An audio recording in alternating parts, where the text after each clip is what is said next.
다음 소식은요. 민주당 관련 소식입니다. 박진영 부대변인 또 긴장하셔야 될지도 모르겠습니다. 민주당이 재보선 참패 이후에 여러 자성의 목소리들이 나오고 있습니다. 국민 여러분, 저희가 잘못했습니다.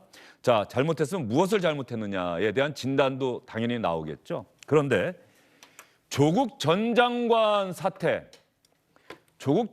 사태도 이번 재보선 패배의 원인이냐 아니냐, 이 문제를 놓고서 민주당의 20대, 30대 젊은 초선 의원 5명은 분명히 참패의 원인이다라고 지적을 했는데, 민주당을 뒷받침하고 있는 강력한 강성 당원이다, 이런 평가를 받고 있는 당원들이 의원들 누구 덕분에 국회의원 됐는데 이제 와서 국회의원 된 것은 당신들이 잘나서 된 것이고 이제 재보선에서 참패하니까 그것은 청와대 탓하려고 하느냐, 조국 전 장관 탓하려고 하느냐, 이렇게 의원들을 몰아붙였습니다.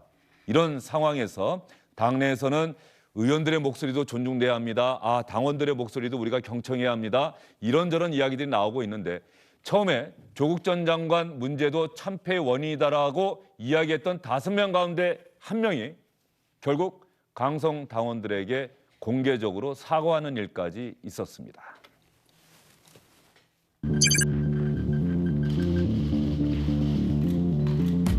조국 전 장관이 검찰개혁의 대명사라고 생각했습니다. 그래서 검찰의 부당한 압박에 밀리면 안 된다 생각했습니다. 오히려 검찰개혁의 당위성과 동력을 잃은 것은 아닌가 뒤돌아보고 반성합니다. 돌아선 국민의 마음, 그 원인은 결코 바깥에 있지 않습니다.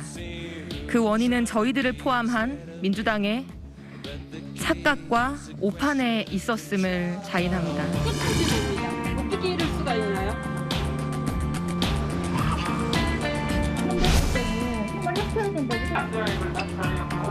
당원들이 모두 찬성을 해서 권리당원들이 판단하는 선거 패배의 원인과 지금 80여 명의 초선 의원들의 패배 원인의 판단이 전혀 달라요.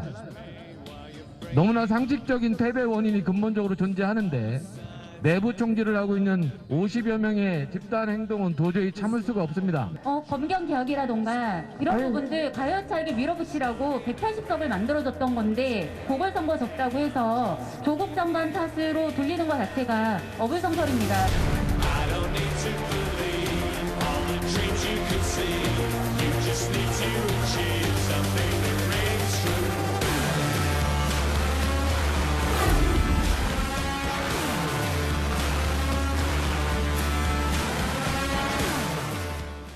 예, 거센 후폭풍 어디까지? 그러면 장경태 의원이 권리당원들의 거센 비판에 공개적으로 사과하는 글을 올렸는데요. 어떤 내용인지 한번 볼까요? 장경태 의원의 글입니다. 당원의 말씀이 맞습니다. 저희 민생과 개혁은 부족했고 국민께서 분노하셨습니다. 조국 장관께서 고초를 겪으실 때 그 짐을 저희가 떠안았어야 했는데 그렇지 못했습니다. 이 모든 것들에 대해 당이 나서서 더 낮은 자세로 국민께 더 잘 설명하지 못했다는 반성의 말씀이었습니다. 그렇기에 진심으로 미안합니다. 자, 박진영 부대변인, 어떻습니까? 이게 조국 전 장관을 주영진의 뉴스브리핑에서 다시 끄집어내려고 하는 게 아니고요. 이 민주당에서 조국 전 장관은 아마 조국 전 장관 개인의 문제라기보다는, 개인의 문제도 있습니다만은 검찰 개혁, 이 문제까지도 같이 연관되어 있는 것 아닙니까? 그렇죠. 정권의 정체성하고도 좀 연결되어 있는 측면이 있는 거고요. 저는 이제 이 초선들의 행동에 처음에는 이제 저도 아이고 잘하네 이러 싶었는데 내용을 보니까 저도 사실 좀 동의가 안 됐는데요. 첫 번째는 제가 보기에는 좀 비겁한 측면이 있다, 이런 생각이 듭니다. 당장 이번 선거에서 문제가 됐던 부분들에 대해서는 해결책을 내놓지 못했어요. 단적으로 말씀드리면 부동산 연루 의혹, 민주당 국회의원들, 본인들의 옆에 있는 의원들에 대해서는 어떤 징계 조치라 이런 것도 이야기하지 않았어요. 그래놓고는 한참 지난 건에 대해서 이렇게 이야기하는 측면들. 우리 홍준표 대표가 그런 이야기 했지 않습니까? 경복궁 무너지면 대홍군 탓이냐고. 사실 근데 너무 옛날 것까지 이제 소환한 측면이 있다, 이런 측면을 좀 말씀드리고 싶고요. 두 번째는 해결 불가능한 것들을 끄집어서 갈등을 만들어냈다. 조국 장관 문제는 민주당 내에서도 해결이 현실적으로 완전한 합의가 되기가 쉽지 않은 겁니다. 왜냐하면 이제 민주당이라는 정당 자체가 상대적인 진보 정당이기 때문에 이 성격들이 다양합니다. 개혁 성향도 있고요, 중도 온건 보수도 있고, 때로는 뭐 리버럴한 분들도 있고 이 상황들에서 모두가 합의되는 상황에서의 이 흔히 하는 조국 장관에 대한 평가를 만들어낼 수가 없습니다. 그런 측면에서 저는 이걸 전략적으로도 저는 잘못했다 뭐 이런 생각이 들고요. 실제로 반성을 하려면요.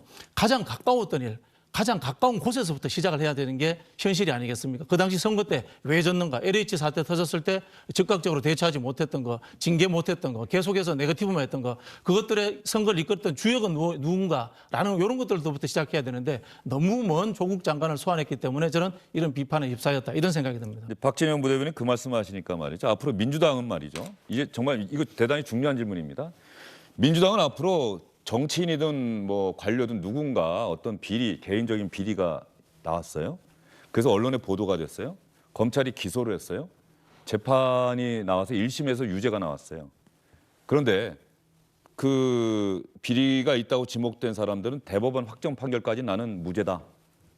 아마 대법원 확정 판결이 나와도 아마 무죄를 주장할 수도 있을 텐데 민주당은 앞으로 비슷한 유형의 사건, 이건 조국 전 장관을 염두에 두고 아마 많은 분들이 들으실 텐데 앞으로 그렇게 얘기할 수 있겠습니까? 그렇지 않죠. 조국 장관은 민주당 당원이 아닙니다. 예. 아니, 그러니까 이거는 그렇게 얘기하지 마시고 접근하지 마시고 제 이야기는 민주당이 아닌 민주당 정부가 아닌 누군가 다른 지금의 야권 인사나 누군가에게 그런 비슷한 일이 벌어졌을 때 민주당이 과연 그 사람을 비판할 수 있겠느냐 이거죠. 그렇지는 않죠. 지금 조국 전 장관을 비판하지 못하고 있잖아요. 비판할 수 있죠. 할 수 있는데 예. 그것을 가지고 그러니까 제가 지금 이거 보면 민주당의 정체성이 뭐냐라고 하는 의문이 든단 말이죠. 5명의 의원이 반성한다고 했다가 강성원 당원들이 지적하니까 그중에 한 명은 여러분 말이 맞습니다 하고 이렇게 후퇴했어요. 그러면 지금 민주당에서는 조국 전 장관이 이번 재보선 참패의 원인이라고 생각하는 거냐 아닌 것이냐, 잘못했다고 생각하느냐 잘했다고 생각하느냐, 이걸 국민들이 헷갈려 하실 수밖에 없지 않겠습니까? 이제 그걸 그렇게 이제 몰고 가는 상황을 만들었다는 게 이제 저는 전략적으로 예. 잘못했다고 이야기를 하는 거고요. 선거의 패배는 선거의 패배로서 평가를 해야 되는 것이고요. 조국 장관 문제는 사실은 민주당뿐만이 아니고 흔히 하는 우리 이제 민주화 세력 진영이라고 하는 진영 논리가 작동하고 있으니까 그 진영 전체에서 한 번쯤은 평가를 하고 정리해서 넘어가야 되는 것이지 이걸 정치적 흔히 하는 기점에서 하면은 정치적으로 굉장히 불리해집니다. 총선 전에 이해찬 대표 시절에 조국 장관의 문제에 대해서 적당한 선에서 어느 정도 정리를 하고 한번 털어냈지 않습니까? 이걸 다시 끄집어내니까 대선을 앞두고 있는 상황에서 결코 좋지 않다 이렇게 판단하는 거죠. 예. 장성철 소장은 조국 전 장관 다른 당의 일이긴 합니다만 이건 아마 국민의힘에서도 관심 있게 지켜볼 수밖에 없을 거예요. 민주당의 현재 모습은요, 건강하지가 않다, 병들었다, 민심을 읽는 안테나가 고장난 게 아니라 안테나 자체를 다 갖다 버렸다라고 말씀드리고 싶어요. 계속 그런 입장 견지하시면은요, 계속 민심으로부터 멀어질 겁니다. 현재 민주당 상황이요, 저는 2016년에 총선에서 패배한 새누리당 상황과 비슷하다라고 말씀드려요. 당시 많은 초선 의원들이 당선되고 나서 쇄신하자, 개혁하자, 친이친박 싸우지 말자 이런 욕구가 많이 분출했거든요. 그러고 나서 전당대회를 치렀어요. 그런데 우리가 친박을 극복해야 된다라고 얘기를 하면서 결국에는 박근혜 대통령의 핵심 측근이자 오른팔이었던 이정현 전 정무수석이 결국엔 당대표 됐습니다.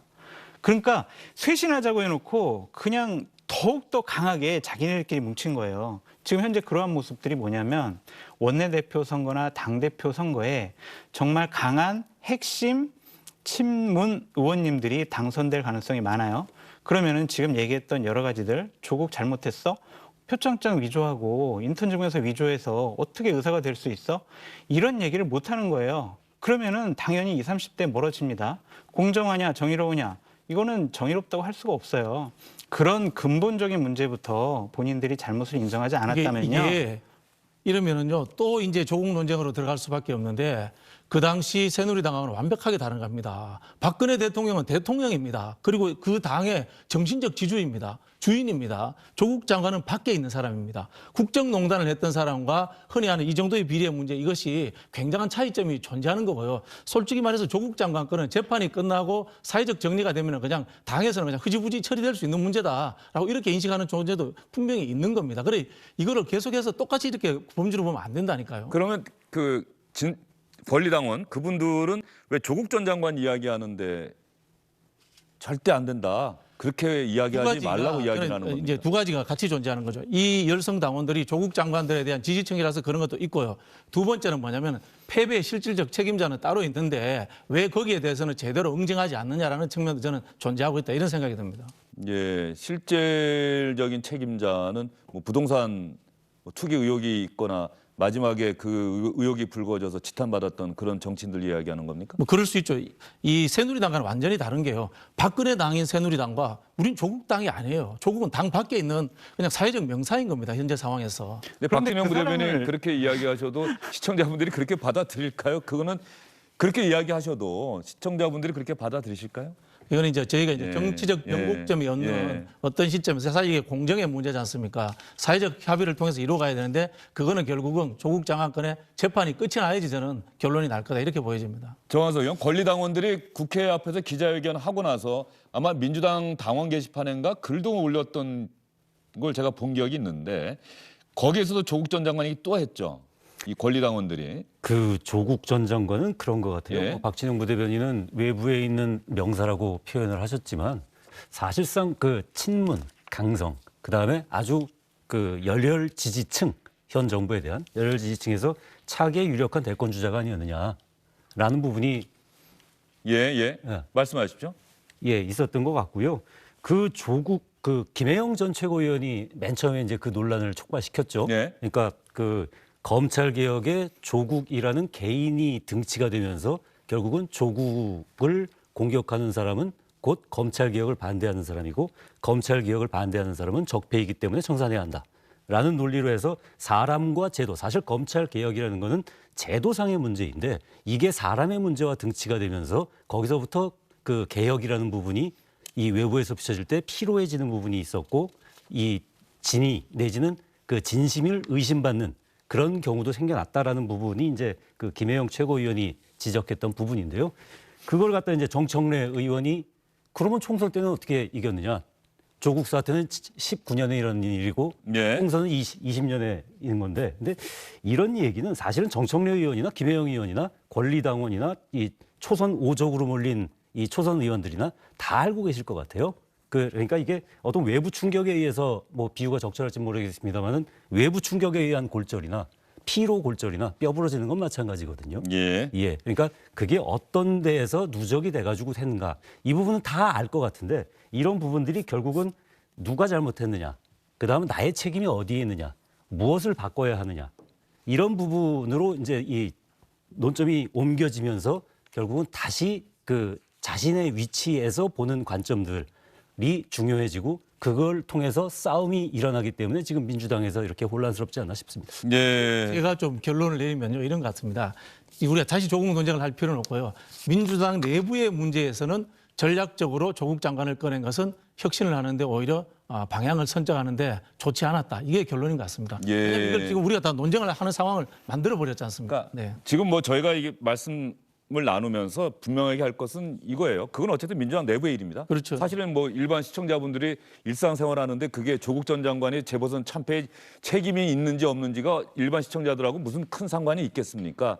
다만 민주당이 그 문제를 어떻게 조율해 나가느냐, 정리해 나가느냐를 시청자분들, 유권자들은 지켜보고 있겠죠. 그래서 그 판단을 다음 투표에서 아마 또 표로 보여줄 것이다라는 생각이 들고요.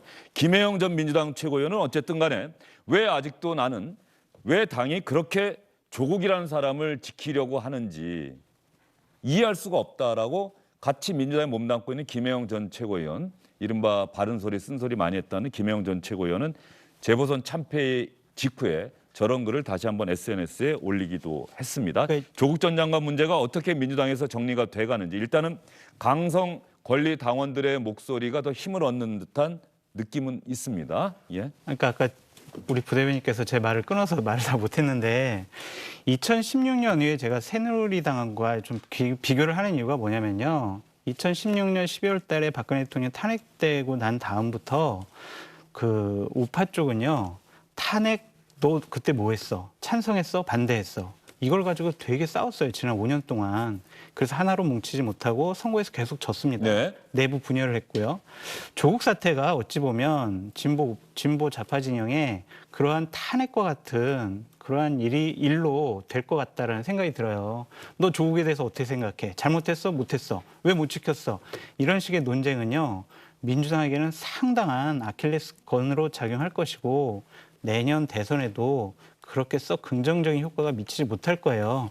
그래서 우리 부대변인께서는 옹호를 하시려고 하지만 만약에 새누리당 정권 때 법무부 장관이라는 사람이 자녀의 입시 비리를 저질러서 의사를 만들었어요. 그러면 가만히 계셨겠어요? 지금 그대로 옹호를 하셨겠냐고요. 옹호 안 했는데요. 예, 예. 알겠습니다. 자, 장서철 소장이 상당히 그 새누리당의 경험을 살려서 말씀을 해주셨는데 실제로 지금 민주당 새로운 원내대표 뽑아야 하는데 말이죠. 질문이 나왔어요. 원내대표들 간의 토론회가 있었는데 윤호중 의원과 박완주 의원이 나왔죠. 두 명의 의원이 나왔는데 이 조국 전 장관 문제와 관련해서 질문이 나왔습니다. 윤호중 의원은 뭐라고 대답했는지. 윤호중 의원은 이른바 친문으로 분류가 됐고요. 박완주 의원은 비문으로 분류가 되고 있습니다. 조국 전 장관이 재보선 패배의 이유가 되느냐 안 되느냐 두 의원이 어떻게 이야기하고 있는지 장서철 소장이 꼭 이야기하는 것처럼 당신은 어떻게 생각하느냐 이런 질문이 나왔습니다.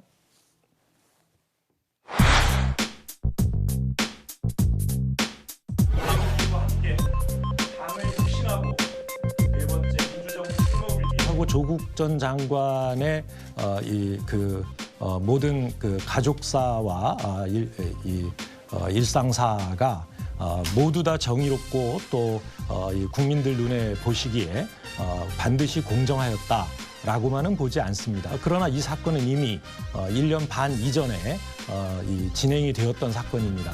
그리고 그 사건에 대해서는 저희는 지난해 총선을 통해서 충분히 국민들의 평가와 심판을 받았다 이렇게 생각을 합니다. 이번 보궐선거의 패인 중에 하나가 조국 사태였다.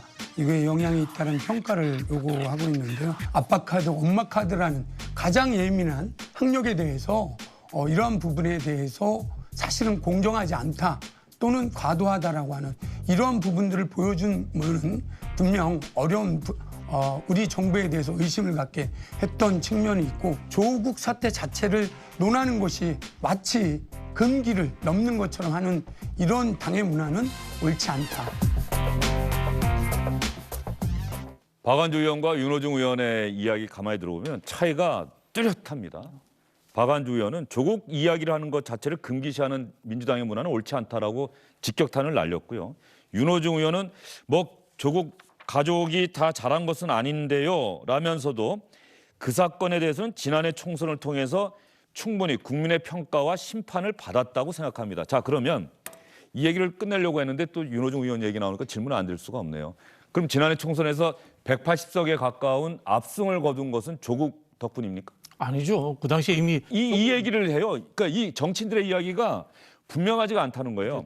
지난 총선을 통해서 충분히 조국 전 장관 문제는 국민의 평가와 심판을 받았다고 생각합니다. 그렇지 않죠. 이제 일단락되었다라고 이제 그 전에 일단락되어서 선거에 영향을 미치지 않았다. 나쁘게 이렇게 이제 이야기를 하신 거죠. 조국 전 장관 뭐 덕분에 압승한 건 아니고 그렇죠. 네. 일단락이 돼서 총선에 별 영향을 미치지 변수가 안 됐다. 않았다. 예. 그렇게 해석하는 게 맞죠. 그렇게 해석하십니까? 예, 저는 윤호중 그 의원님 생각이 저하고 같을 거라고 봅니다. 정청래 의원의 SNS 글도 마찬가지입니까? 그건 잘 모르겠습니다. 예. 해석을 워낙 좀 독특하게 하시는 분에서. 예, 알겠습니다. 그런데 이렇게 얘기하면은 총선을 통해서 충분히 국민의 평가와 심판을 받았다. 지난 총선에서는 민주당이 압승을 거뒀다.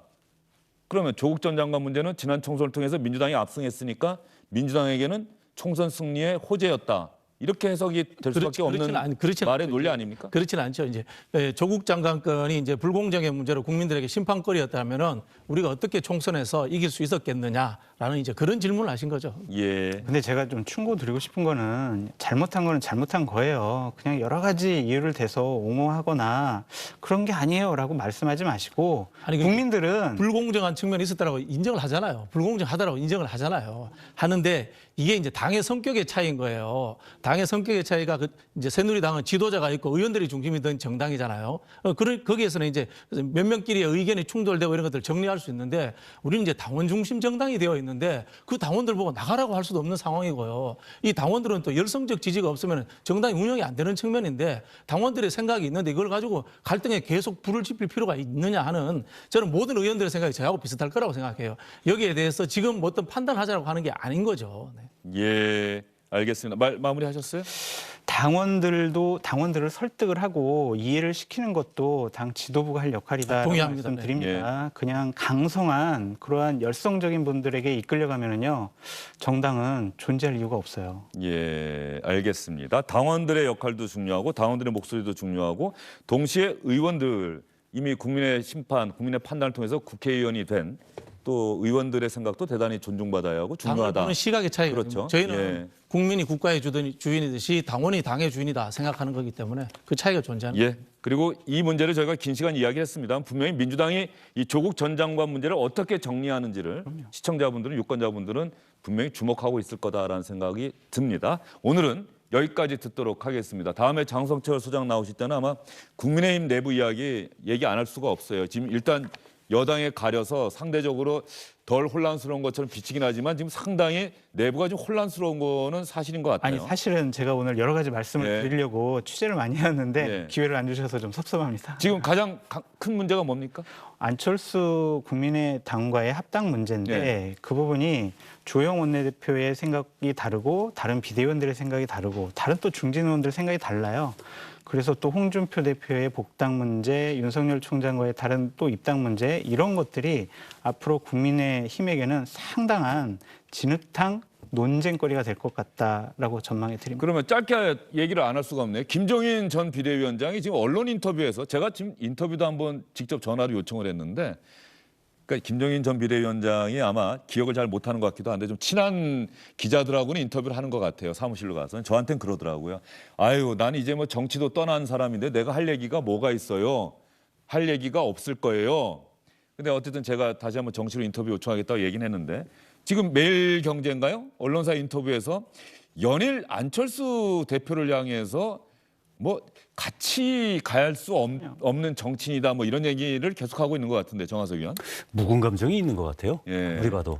그래서 참 김종인 위원장 계속 정말 단일화 국면에서부터 아주 일관되게 안철수 대표를 비판해 오지 않았습니까?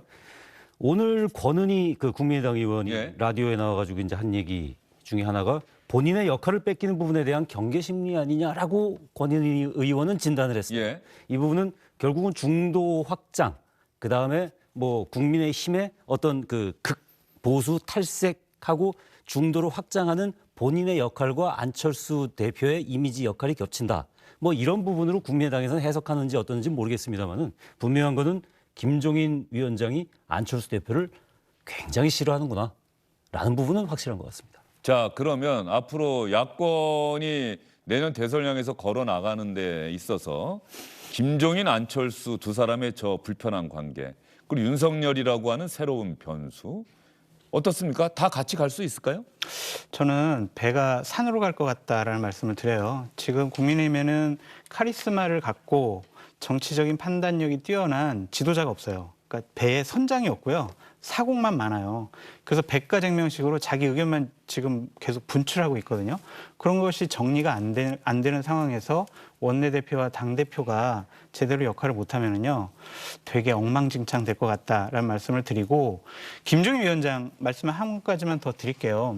단일화 협상 과정 중에 아주 극명하게 막 갈등이 많이 일어났을 때 당의 모든 지도부와 비대위원들이 비공개 회의 때 아니 우리 단일화 해야 이깁니다.